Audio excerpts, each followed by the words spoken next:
Jóvenes estudiantes, muy buenas tardes y bienvenidos al curso de Historia del Perú. Quien les habla el profesor Ronaldo Codera. El tema que vamos a trabajar el día de hoy va a ser la prosperidad falaz del guano, que va a abarcar el periodo desde 1845 a 1872.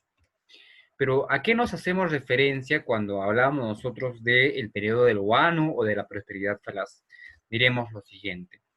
Eh, es el periodo de riqueza fiscal producto de la exportación del guano en el contexto de la primera revolución industrial con Inglaterra como potencia. ¿Ya? Entonces, es el periodo donde vamos a tener pues la gran exportación, por así decirlo, del guano, incluso que esto más adelante pues nos va a llegar a tener conflictos con algunos países vecinos. Pero debemos entender que la época del guano eh, se van a comprender o se van a caracterizar por la aparición de un peculiar recurso natural por explotar. En este caso, estamos hablando del guano de las islas.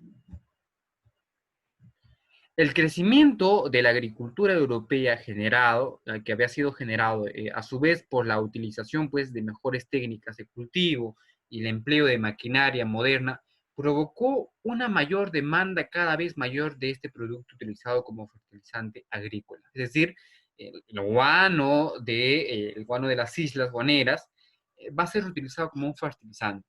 Además, el guano de las islas guaneras estaba pues ubicado en el litoral de las costas peruanas. Ahora, la identificación del periodo de 1845 a 1872 es también conocido como el boom guanero, ¿no? Que no nos permite pues deducir el impacto que tuvo tanto en la sociedad, la política y la economía eh, peruana, ojo.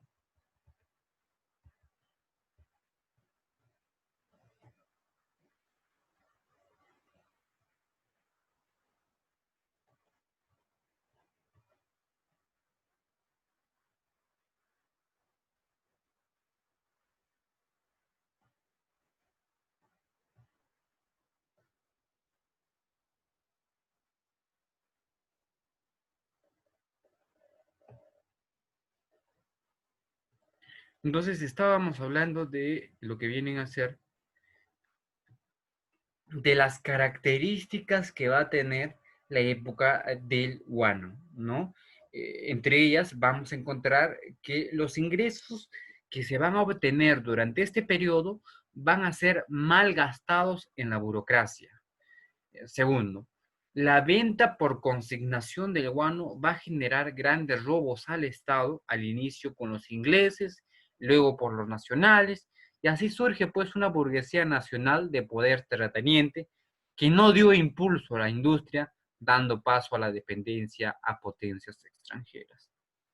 Ahora, lo que debemos saber también es que una de las características es que la era del guano permitió la llegada de los inventos de la primera revolución industrial, ¿no? Como eran los tractores, otros mecanismos que se van a utilizar en la agricultura. Otra característica de este periodo es que eh, existió pues otro sistema de venta del guano, que fue el monopolio, que va a estar representado en el contrato Dreyfus, que va a afectar básicamente a los consignatarios, los formaran el partido civil. Es decir, solamente los integrantes del partido civil van a ser pues beneficiados, por así decirlo, con las ganancias de esto. Ahora, lo que debemos de saber también es que en este periodo se va a generar lo que vienen a ser las grandes migraciones de los chinos al Perú como mano de obra barata. Entonces, esas son las 5 características que podemos mencionar en este periodo. Pero ustedes me dirán, profesor, ¿qué gobiernos, qué presidentes? El día de hoy solamente vamos a tocar 2 gobiernos, posteriormente vamos a entrar a hablar de los siguientes gobiernos que han pasado. Iniciaremos pues con el primer gobierno, el gobierno de Ramón Castilla, que va a abarcar desde 1845 a 1851. Sus gobiernos, en síntesis, lo que podemos mencionar es que se van a caracterizar por adoptar algunas medidas liberales, pero en líneas generales que van a implantar lo que viene a ser un autoritarismo, ¿ya? Se va a dar inicio al sistema de consignaciones y la inmigración china, a lo cual se le denomina pues los coolies, ¿no? Ahora, entre las principales obras, esto, bueno, un poco más adelante vamos a entrar a mencionar de las obras, pero entre las principales vamos a mencionar que el primer presupuesto nacional va a tener un gran déficit. También se va a dar lo que viene, lo que se conoce como la ley de la consolidación del pago de la deuda interna de la independencia, que hay que decirlo, fue una gran corrupción. El partido del Código Civil también se va a dar en ese mismo contexto. También se va a dar lo que es la construcción del primer ferrocarril y también se eliminan pues los mayorazgos. Ahí vamos a conocer un poco más adelante algunas otras obras que también fueron de vital importancia. Ahora, un fuerte problema fue el exceso de préstamos que serían pues cubiertos con los ingresos del guano y se exoneraba pues a los ciudadanos también en ese entonces del pago de los impuestos. Ahora, en este contexto se va a dar lo que es el tercer debate doctrinario. Esto es un debate en el tipo de gobernante del país y en este contexto surgen dos corrientes. Una de ellas eran los conservadores, ¿no? Que proponían pues la tesis de una soberanía de la inteligencia. Es decir, todavía pues querían mantener algunos aspectos de la época colonial, ¿no? Que va a estar liderado por Bartolomé Herrera, en la institución del Centro Universitario San Marcos y el Convictorio San Carlos. Y por el otro lado vamos a encontrar lo que vienen a ser los liberales, que a diferencia de los conservadores, ellos proponían la soberanía popular, es decir, que el pueblo debería gobernar, ¿no? Que va a estar liderada por los hermanos Gálvez. Ahora, la institución donde se va a desarrollar esto va a ser pues el Colegio Guadalupe. Entonces, el tercer debate doctrinario va a ser el enfrentamiento entre estas dos posiciones, la posición de los conservadores y la posición de los liberales, que básicamente se enfrentaban pues cómo se debería regir el país. Ahora sí, entrando en las obras, ¿cuáles fueron las principales obras que se dieron en este periodo? Primero es que se organizó el primer presupuesto nacional, el cual lo mencioné anteriormente, tuvo un gran déficit fiscal, ¿ya? Segundo, explotó el guano por la política de la consignación tras la primera consignación con la casa inglesa de Gibbs. También se dio la consolidación para el pago de la deuda interna y externa del Perú. Además, se va a adquirir lo que viene a ser el primer barco a vapor, que es conocido con el nombre de el Rímac. Ahora, también se va a comprar, se va a adquirir la compra de la fragata Mercedes y de los bergatines Guise y Gamarra. Además, también permitió la llegada de los chinos, de los coolies, como les había mencionado inicialmente, para reemplazar la mano de obra de los negros libertos pues, en las labores de los campos. Y también se reunió el primer Congreso Americanista en Lima. Eso se va a llevar a cabo en diciembre de 1847 y en marzo de 1848. También se construyeron o se va a construir el primer ferrocarril que va a abarcar desde Lima al Callao y se dio el primer reglamento de instrucción pública, ¿no? Que básicamente lo que buscaba pues era darle pautas y normas a, a cómo se debería manejar públicamente o las políticas públicas, ¿no? Esto se va a llevar a cabo el 14 de junio de 1850. Seguidamente vamos a ver que se combatió lo que viene a ser la expedición de Juan José Flores al Ecuador. También se va a dar lo que es la implantación del primer telar mecánico.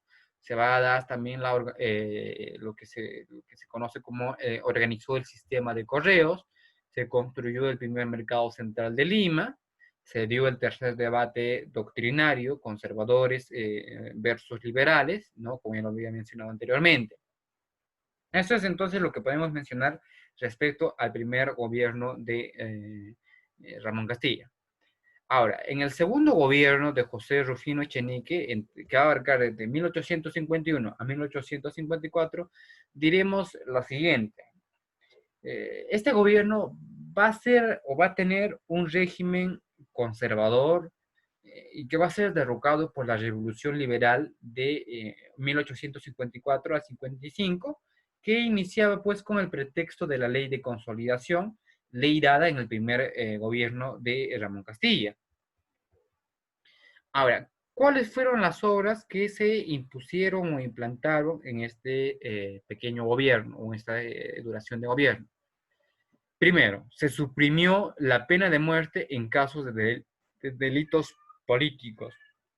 Nosotros veíamos anteriormente que los derechos o la muerte con respecto a los delitos cometidos en la función pública, ¿no? Eran pues con la muerte, pero a partir de una reforma que se hace, se establece que o en todo caso se va a eliminar. También se celebró el Tratado Herrera da Ponte Rivero con el Brasil para el libre comercio con el Amazonas. Además, se reivindicó para el Perú las Islas Lobos que pretendía Inglaterra. Además, sufre el levantamiento de Castilla, quien derrota a Echenique en Izcuchaca el 2 de agosto de 1854 y logra su derrocamiento después del triunfo de La Palma el 5 de enero de 1851. Además, se da lo que viene a ser la inauguración del primer ferrocarril Tacna-Arica, que era pues uno de los ferrocarriles departamentales, por así decirlo. Se compró también lo que vienen a ser los goletas de Tumbes y Lua y el fragata de Apurímac, ¿no? También se propició la inmigración irlandesa y alemana, ¿no? de los países europeos hacia el Perú. Entonces vamos viendo pues que estos dos gobiernos van a proponer y van a disponer, ¿no? Para que el Perú pues fuese o se vaya implantando, se vaya ajustando a las nuevas medidas y a las nuevas políticas de estos dos gobiernos. Seguidamente, en la próxima semana vamos a estar viendo lo que viene a ser el segundo gobierno de Castilla, Ramón Castilla, ¿no? Que se va a dar pues como su segundo gobierno. Y vamos a conocer también el proceso en el cual pues el impacto que va a tener. Ahora, algo que no debemos de olvidarnos es que lo que inicialmente había iniciado pues como el famoso boom guanero que supuestamente pues beneficiaba a todos los peruanos, lamentablemente en esta etapa no se llegó a concretar debido a lo que mencioné inicialmente, que simplemente los eh, grandes, por así decirlo, los grandes terratenientes, como los civilistas, se apropiaron. La clase adinerada, acaudalada, se apropió de todos los dineros, de todas las ganancias, de todo las riquezas y, por así decirlo, hubo un estancamiento en lo que viene a ser en la industria del Perú. Vamos viendo cómo el Perú pudo haber sido un mejor país si realmente pues hubiésemos tenido líderes y políticos que realmente hubiesen estado en favor de un crecimiento, en un crecimiento para el bien común del país entero, pero lamentablemente eso no sucedió. Bueno chicos, espero que les haya gustado la clase del día de hoy. Nos estaremos viendo el día o la próxima semana. Hasta aquí conmigo. Nos vemos chicos, cuídense.